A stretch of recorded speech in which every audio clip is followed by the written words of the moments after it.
Et bonjour, aujourd'hui on va faire deux choses que j'adore. On va bavarder et on va manger. On va essayer de reproduire ça. C'est une butter tart, un dessert traditionnel canadien. C'est du sucre, du gras, du bonheur. Et tout ça en parlant de l'expatriation, des réalités des premières semaines et un petit peu de YouTube. Et tout ça avec un t-shirt blanc parce qu'on adore le challenge. J'ai déjà préparé tous les ingrédients pour que ce soit plus rapide. C'est très simple, de la farine, du beurre, du sucre, du sirop d'érable, de la vanille, un œuf, de l'eau. Je vous mettrai tout dans la description si jamais vous voulez reproduire ce dessert. Honnêtement, j'en ai jamais goûté, je sais à quoi ça ressemble grâce aux images internet. On va tester. Alors, pour la butter tart, en gros, la tarte, si je comprends bien, c'est une petite pâte de tartelette avec dedans, du contenu. Et on va commencer par la tarte, tout simplement. Voilà. On commence par du beurre. Voilà, qu'on va un peu écraser parce que ce sera plus simple. Et on le mélange avec de la farine. Je mets tout d'un coup, hein. On n'a pas le temps, c'est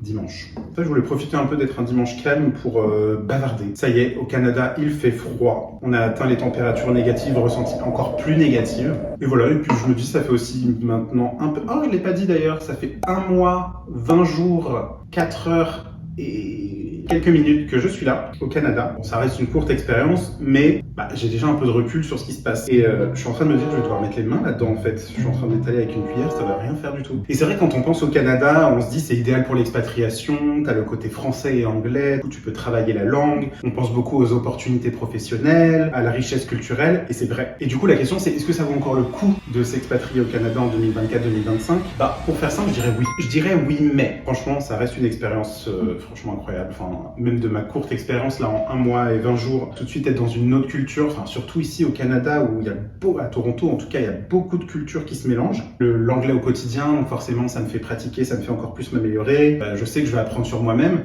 Bon, après là, j'avoue, en 1 mois et 20 jours, ce que j'ai appris de moi-même, c'est que je suis très mauvais en administratif et que la solitude, c'est long. Donc c'est sûr que l'expatriation, ça va forcément vous sortir de votre zone de confort. Est-ce que vous en avez besoin ? Est-ce qu'on a toujours besoin de sortir de sa zone de confort pour grandir dans la vie ? Je sais pas. Ça commence à ressembler à une pâte, c'est pas mal. Après voilà, faut savoir dans quoi on s'embarque. Le Canada, en tout cas Toronto, c'est cher. Et je pense que ce qui était vrai auparavant, c'est pas le cas maintenant. Et je me rends compte de tout le budget qu'il faut pour venir s'installer ici, c'est dingue. Les loyers, il faut en payer plusieurs en avance. En fait, comment ça se passe, c'est que quand tu trouves un appartement, ici c'est habituel de payer le premier et le dernier loyer, vu que c'est des baux de 12 ans. De 12 mois. Du coup, le propriétaire, pour s'assurer que tu vas vraiment rester les 12 mois ou bien payer, il te demande le premier loyer et le dernier. Sauf que quand tu es français et que tu arrives pour la première fois au Canada, il te demande souvent de payer le premier et les 3 derniers loyers. Vous vous rendez compte, c'est énorme. Donc franchement, c'est un gros budget. Et je passe les démarches administratives de visa, frais bancaires en tout genre, vraiment tout est cher. La vie au quotidien, elle est chère. Je pétris, mais j'avance pas sur ma pâte, moi. Je crois qu'une fois qu'on est là, ils disent Qu'est-ce qu'ils disent ? Dans la recette, c'est censé faire plus un crumble que ça, mais à la fin, ça doit finir comme ça. Donc j'imagine que c'est bon. Après, moi, il y a un truc sur lequel je voulais aussi revenir, c'est un peu tout le mythe autour de je pars vivre à l'étranger. Attention, je ne me plains pas. Je vais un peu humidifier la pâte parce qu'elle est très cassante, donc je vais lui mettre un peu d'eau. D'ailleurs, dans la recette, il y avait un peu d'eau, j'ai complètement zappé. Est-ce que c'est là que tout part mal ? On verra. Je pense qu'il y a plusieurs cas de partir vivre à l'étranger. T'as ceux qui partent vivre pour un projet de voyage et tout, et donc forcément, t'es vraiment en mode je me sens libre, je pars pour ma liberté, et t'es trop bien. Et après, t'as l'expatriation, où pour le coup, vraiment, tu viens t'installer dans le pays. Et ce que moi, j'avais pas du tout anticipé quand je viens m'installer dans le pays, c'est qu'il faut tout refaire administrativement. Donc c'est vrai que moi, avant de partir, je me suis dit, je vais aller au Canada, je vais aller voir les chutes du Niagara, je vais aller au Québec, patiner sur la glace, je vais voir les couleurs d'automne. Le premier mois, c'est pas ça. Le premier mois, c'est pas du tout ça. Le premier mois, c'est je vais à la banque m'ouvrir un compte en banque, je fais mes papiers pour le visa, je me fais le numéro de sécurité sociale, je cherche des apparts, et encore j'en passe des démarches administratives. Je me plaignais des démarches administratives en France. Au Canada, les gars, je vous jure, je m'arrache les cheveux. Il y a des trucs genre payer mon électricité, je ne sais pas pourquoi. Il a fallu que j'aille à la banque pour payer mon électricité. Sur place! Donc c'est vrai que les premières semaines, en vrai, t'es pas encore... Enfin, évidemment, tu profites, tu sors, etc. Mais c'est vrai qu'il y a tous ces trucs du quotidien d'adulte, là, qu'il faut avoir en tête. Est-ce que c'est bon Je mouille encore un peu. Et je disais, après, il y a aussi effectivement le truc où il faut accepter la distance avec ses proches. Alors, franchement, je pense que ça commence à avoir une texture de pâte. Donc oui, voilà, au début, tu sais, il faut accepter effectivement d'être loin des siens, accepter que les potes vont faire des trucs sans toi, que la famille va vivre sa vie, que autour de toi, il y aura des bébés que tu les verras pas, que tu vas peut-être rater des événements, des mariages, des trucs comme ça. Voilà, il va se passer plein de choses en fait. Donc ça, il faut le savoir, il faut l'accepter. Ma table est propre, je suis pas en train de ramasser les miettes avec... Bon, j'ai envie de dire dire que maintenant c'est bon, il va falloir rouler, sinon cette vidéo ne va jamais avancer. Il va peut-être falloir que je fasse des tartelettes quand même. Donc c'est vrai que j'ai quand même été rattrapé par la réalité de tout ça, quoi. Après, est-ce que je me plains? Pas du tout. Franchement, je suis hyper content. Le Canada, super accueillant. Les Canadiens sont des crèmes. Alors, on va rouler la pâte. Moi, j'ai pas de rouleau à pâtisserie, donc j'ai pris une bouteille que j'ai lavée, évidemment. Les Canadiens, tout de suite, voilà. Les Canadiens sont hyper sympas, hyper accueillants. Franchement, je comprends pas ce qui va pas. Bon, c'est vrai qu'ils disaient de mettre pas mal d'eau, genre 3-4 cuillères à soupe, mais non, franchement, les Canadiens, accueillants, chaleureux. Les gens ont souvent tendance à dire qu'à Toronto, je sais pas, il y a une mauvaise ambiance, machin et tout. C'est dur de rencontrer du monde ici parce que ça reste une grande ville et tout, faut trouver les bonnes activités. Mais franchement, c'est hyper sympa jusqu'à maintenant. J'arrive à un bout où je vais juste rafistoler le truc dans le petit moule, là, sinon. S'il vous plaît, s'il y a des Canadiens qui passent par là et qui pensent vraiment que c'est une recette de butter tart, je m'excuse. Mais je comprends pas pourquoi ça colle autant. Oh. Est-ce que je vais recommencer? Bon, ce qui est pas plus mal avec le fait que j'ai jamais goûté de butter tart, c'est que j'aurai pas de référentiel, ce sera forcément bon. Et après, je sais que, professionnellement, ça va beaucoup m'apporter aussi. Hein. C'est vrai ça de se dire que tu viens faire une expérience à l'étranger, tu parles deux langues, tu vas apprendre plein de choses, tu vas avoir une nouvelle perspective. Je vais voir complètement autre chose qui va être très loin de ce que j'ai connu moi avant. Ça ressemble à quelque chose. Attendez, c'est pas mal du tout. Je me lave les mains et je reviens tout de suite. Alors, on va mettre ça dans le petit moule. Du coup, il faut un sac un peu plus haut. Bon, on va faire ça. On va tester comme ça.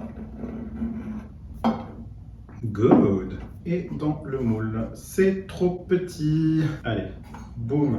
Dans la tongue.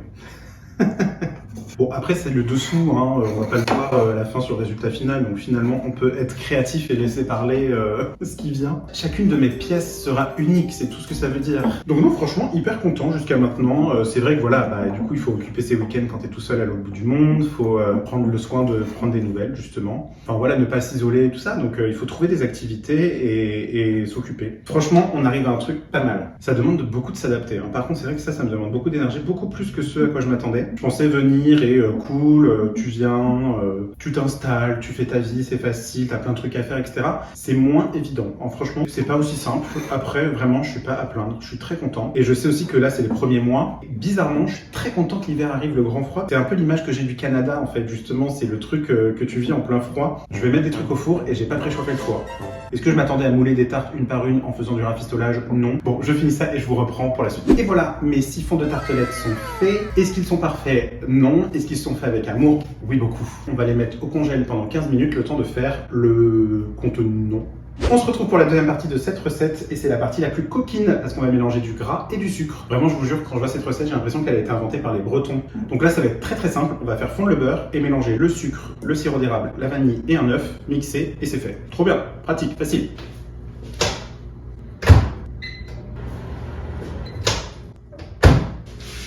C'est fondu. J'adore ce truc. C'est un des premiers trucs que j'ai acheté pour la cuisine. Ah, c'est tellement satisfaisant. Après, je vous avoue que quand j'étais enfant, j'aimais pas trop cet ustensile parce qu'il raclait trop bien les fonds et moi, je voulais toujours lécher la pâte avant de mettre le gâteau au four. Comme je vous ai dit, ensuite, on met le sucre. Touc. On va mettre l'œuf. Si vous aimez le croquant, vous pouvez mettre autant de coquilles que vous voulez. Moi, perso, c'est pas trop mon truc. Un peu d'extrait de vanille. Il y a une recette, mais c'est une blague. Hop. Donc une petite lichette et du sirop d'érable, genre je crois que c'est 3-4 cuillères à soupe. Donc on met le sirop d'érable et après on va tout touiller de toute façon. Comme on est coquin et qu'on est au Canada, on met une quatrième. Hop là. Donc ouais, franchement jusqu'ici, je dirais pas que je m'adapte parce que le week-end j'ai quand même besoin de m'occuper, je sais pas quoi faire, je suis tout seul, voilà, il va falloir faire des choses. Mais pour autant, je suis pas inquiet. Je sais que ça prend son temps, faut aussi l'accepter quand tu t'expatries. Puis après on a tous des expériences différentes, hein. Franchement, ça fait quelque chose d'assez lisse, franchement j'ai l'impression qu'on obtient quelque chose d'assez satisfaisant. Je vais quand même passer ça avec un coup de mixeur parce que je l'ai pas sorti pour rien. Franchement, c'est beau, j'ai l'impression que ça va être incroyable. Et maintenant, la partie la plus simple de la vidéo, c'est celle où on met ça dans les petits fonds de tartelettes. J'ai sorti mes petits fonds de tartelettes et je vais les remplir. C'est le moment où 1 plus 1 égale 1. J'ai absolument aucune idée de à quel point il faut les remplir parce que j'ai l'impression que j'en aurais pas assez. Il y a un truc que j'ai envie de faire. On va rajouter quelque chose. J'ai envie d'ajouter des noix de pécan. J'ai vu dans certaines recettes que c'était optionnel et là je me dis que ça peut être sympa. J'aime bien comment c'était une vidéo de moi qui parle en cuisinant, et maintenant c'est une vidéo de moi qui cuisine en parlant. Vous voyez ce que je veux dire ou pas? Bon, en tout cas, je pense que ce qu'il faut retenir, c'est qu'il faut pas se retenir. Quand on a une envie comme ça ou un truc à faire, on peut se lancer. Il faut savoir dans quoi on s'embarque, c'est sûr, mais après, il faut aussi un peu se laisser porter. C'est un peu le problème, en fait, de quand je suis arrivé à Toronto, j'avais trop de trucs de style administratif, machin et tout, et j'avais pas laissé assez de place pour la surprise. Et maintenant, je me dis que, en fait, je peux complètement maîtriser ce que je fais ici. C'est bête à dire, mais en vrai, c'est super important de se dire qu'on a complètement la maîtrise. Alors, non, il y a des choses qu'on maîtrise pas, mais dans mon cas, là où tu pars à l'étranger et tu dois faire le maximum de ce que tu peux, ce que tu veux et profiter à fond, en fait, oui, je devrais pouvoir maîtriser. Mais c'est vrai que là, j'ai l'impression de commencer vraiment à profiter. Mon rythme, il est pas du tout comme à Paris, ça c'est sûr. Mais pour autant, voilà, en fait, il y a quand même plein de choses à faire, plein de choses à voir. Et justement, il faut profiter du fait que je sois à l'autre bout du monde dans un truc qui n'a rien à voir pour découvrir des choses. C'est quand même ça le but du voyage. Looking good, franchement. Je suis assez fier, ça a de la tête maintenant que c'est recouvert. Il n'y a plus qu'à mettre ça au four. 25 minutes à donc 375 Fahrenheit, 190 degrés Celsius, je ne sais quoi. Donc je mets ça dans le four et on se retrouve dans 25 minutes. Mes butter tarts sont prêtes, elles sont sorties du four, je les ai laissées refroidir. Alors est-ce que ça ressemble à des butter tarts? Je sais pas, puisque j'en ai jamais vu en vrai. Est-ce que ça a l'air bon? Franchement, grave. Ça a l'air grave bon. Bon, il y a eu quelques... débris, on va dire. Mais franchement, elles ont l'air hyper belles. Du coup, je pense qu'il va falloir goûter. Ça a l'air de ressembler un peu à ce que c'est censé faire. Un peu une pécan aussi. Stylé de ouf. La pécan d'abord. Une vraie petite bombe calorique. Non, c'est hyper bon. J'en goûterai une vraie, peut-être par des Canadiens pour vérifier si c'est ça, mais franchement, en tout cas, ce dessert est hyper bon. Hyper bon.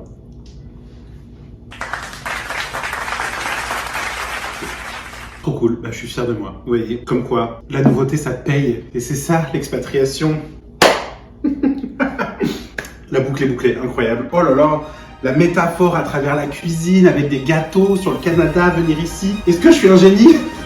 Ok, je me calme. Bon les copains, j'ai adoré faire cette vidéo et franchement j'adore faire des vidéos YouTube. Ça me fait renouer avec la créativité, ça faisait un moment que j'avais pas eu un truc aussi stimulant. Alors j'ai fait des trucs créatifs, artistiques, etc. mais pas au point où là j'en suis à me dire que j'ai envie d'apprendre beaucoup plus sur le montage, sur comment faire des vidéos, etc. Et c'est un truc auquel je réfléchis en ce moment, de savoir un peu quelle direction je veux donner à mes vidéos. Là on fait des vidéos, je vous montre mon appart, on fait des gâteaux, machin et tout, mais pour vraiment bien exprimer, j'ai envie de faire des trucs où il y a des beaux plans, où c'est réfléchi, il y a un peu plus d'histoire, des thèmes et tout. Faire des trucs un peu plus cinématographiques, quoi. Franchement, ce serait hyper cool. Après, est-ce que j'en ai les capacités?